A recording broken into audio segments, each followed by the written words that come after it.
Hi, this is Habib sir, lecturer of mathematics, Hoshanpur SP Union Degree College, Sonargaon Narayanganj. সুপ্রিয় শিক্ষার্থীরা, তোমরা কেমন আছো? আজকে আমি তোমাদের সাথে খুব ইম্পর্টেন্ট একটা বিষয় নিয়ে আলোচনা করব। ধন্যবাদ। আসসালামু আলাইকুম সুপ্রিয় শিক্ষার্থীরা, কেমন আছো সবাই? আজকে আমি তোমাদের উচ্চতর গণিত প্রথম পত্র নিয়ে কথা বলবো। একাদশ শ্রেণীর নতুন শিক্ষার্থীদের জন্য। এবার যারা একাদশ শ্রেণীতে ভর্তি হয়েছো তাদের জন্য সুস্বাগতম জানাচ্ছি।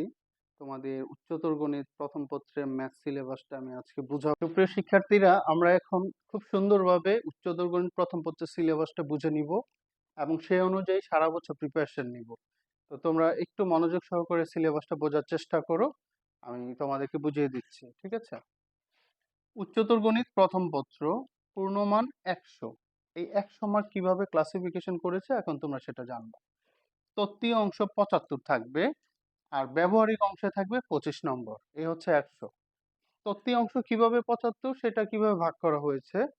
সৃজনশীল 50 নম্বর আর বহু নির্বাচনী প্রশ্নতে থাকবে 25 নম্বর। এই 50 আর 25 মিলে হবে 75। আচ্ছা, এবার সৃজনশীল 50 কিভাবে আবার ভাগ করা হয়েছে? পরীক্ষায় 8টি প্রশ্ন থাকবে, তার থেকে 5টি প্রশ্নের উত্তর দিতে হবে। প্রত্যেকটা প্রশ্নের মান 10 করে, তাহলে 5 10 50। এবার তোমরা নিশ্চয়ই জানতে চাচ্ছ যে এই 10 কিভাবে ভাগ করা হয়েছে। ওকে, দেখো এক একটা কোশ্চেনে ক খ গ থাকবে। ক এ 2 নম্বর থাকবে, খ এ 4, গ তেও 4, এভাবে কত 10 নম্বর। 5 10 50। তোমরা এভাবে তত্ত্বীয় সৃজনশীল থেকে 50 মার্ক পেয়ে যাচ্ছ। আর বহু নির্বাচনী প্রত্যেকটা প্রশ্নের মান 1 করে, তাহলে 25টা প্রশ্ন থাকবে। 25 ইন্টু 1, 25 একে 25। এভাবে তোমরা 75-এ 75 পেয়ে যাবা। তারপরে ব্যবহারিক অংশটাও জানা দরকার, অনেকে ব্যবহারিক জানে না। আসলে এটাও জেনে রাখো, আমাদের তত্ত্বীয় অংশ থেকে পাশের আলাদা আলাদা পাস মার্ক আছে। তুমি সৃজনশীল, তুমি 50 থেকে তোমাকে 17 পেতে হবে পাস মার্ক, 17 মিনিমাম। আর বহু নির্বাচনের মধ্যে 25 থেকে তোমাকে 8 মার্ক পেতে হবে পাস করতে হলে। তাহলে মিনিমাম 8 মার্ক না হলে তোমাকে পাস মার্ক দেওয়া যাবে না। সো আমাদের সৃজনশীলে 5 নম্বর হচ্ছে 17 আর বহু নির্বাচনীতে 5 নম্বর হচ্ছে 8। আর ব্যবহারিক অংশেও 25, এটা তো 5 নম্বর হচ্ছে এটা 8। তাহলে ব্যবহারিক অংশে তুমি কিভাবে মার্ক পাচ্ছ দেখো। 5টি কার্যক্রম থাকবে, এর মধ্যে 2টা সম্পন্ন করতে হবে। পরীক্ষায় 5টা প্রশ্ন থেকে তোমাকে 2টা সম্পন্ন করতে হবে। তাহলে একটাতে 8.5 করে, তাহলে 2টাতে হবে 17 নাম্বার। তাহলে তুমি 17 নম্বরের কার্যক্রম শেষ করলা। এবার ব্যবহারিক খাতায় যদি তুমি উপস্থাপন করো তাহলে 3 নম্বর পাবা। 17 আর 3 20। মৌখিক অভিক্ষা, এটাতে 5 নম্বর থাকবে, যেটা আমরা ভাইভা বলে থাকি। তাহলে 20 17 3 আর 5 মিলে হলো 25। এইভাবে আমরা উচ্চতর গণিত প্রথম পত্রে 100 নম্বর সম্পন্ন করতে পারবো ইনশাল্লাহ।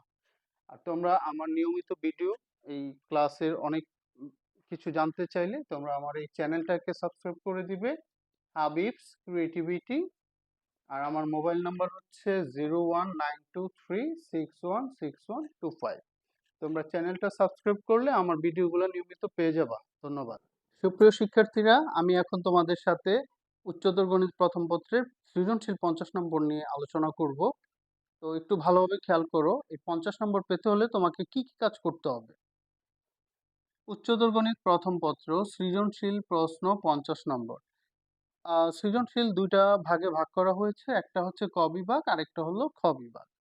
ক বিভাগীয় অংশে যা থাকবে বীজগণিত ও জ্যামিতি, এখানে 4টি প্রশ্ন আসবে। বীজগণিত অংশ থেকে 2টা আসবে আর জ্যামিতি অংশ থেকে 2টা আসবে। খ বিভাগে ত্রিকোণমিতি ও ক্যালকুলাস অংশ, এখানেও 4টি প্রশ্ন থাকবে। ত্রিকোণমিতি অংশ থেকে 1টি, ক্যালকুলাস অংশ থেকে 3টি। তবে বলে রাখা ভালো, মাঝে মাঝে ত্রিকোণমিতি অংশ থেকে 2টাও আসে, তাহলে তখন ক্যালকুলাস অংশ থেকে একটা কমে গিয়ে 2টা হবে, 3টা থেকে একটা কমবে। তো এটা হচ্ছে আমাদের ক বিভাগ খ বিভাগ সৃজনশীল 50 নম্বর ক্লাসিফিকেশন। এবার জানবা কিভাবে 5টা প্রশ্ন উত্তর করতে হয়। প্রত্যেক বিভাগ, বিশেষ দ্রষ্টব্য, প্রত্যেক বিভাগ থেকে কমপক্ষে 2টি করে মোট 5টি প্রশ্ন উত্তর দিতে হবে। এই 4টা থেকে কমপক্ষে 2টা অ্যান্সার করতে হবে, আর এই 4টা থেকেও কমপক্ষে 2টা অ্যান্সার করতে হবে। আরেকটা, এই 2টা যেকোনো একটা থেকে অ্যান্সার করতে হবে। এই হলো 5টা প্রশ্ন। এখান থেকে 2টা, এখান থেকে 2টা, 4টা, আরেকটা র্যান্ডমলি তুমি যেকোনো একটা থেকে অ্যান্সার করবা। এই হলো 5টা। এবার জেনে রাখো, উচ্চতর গণিত প্রথম পত্রে বইয়ে মোট 10টি অধ্যায় আছে। এর মধ্যে আবার শাখা প্রশাখাও আছে। মানে ব্যাপারটা হলো, তোমার প্রত্যেকটা চ্যাপ্টারে এ, বি অথবা 1, 2 আকারে ক্লাসিফিকেশন করা আছে। তোমরা যদি এখন থেকে প্রস্তুতি না নাও ভালোভাবে, তাহলে এত বড় সিলেবাস প্রথম বর্ষে শেষ করতে পারবা না। আজকে থেকে পড়ায় মনোনিবেশ দাও। আর যদি কোনো রকম সমস্যা ফেস করো, না বুঝো, আমার হাবিবস ক্রিয়েটিভিটি চ্যানেলে সাবস্ক্রাইব করে রেখো। এই চ্যাপ্টারের অঙ্কগুলো আমি পরবর্তীতে আমার চ্যানেলে দিব, তোমরা ফলো করবা। আর যদি খুব দরকার হয়, আমার মোবাইল নাম্বার দেয়া আছে, তোমরা ওখানে নক দিতে পারো।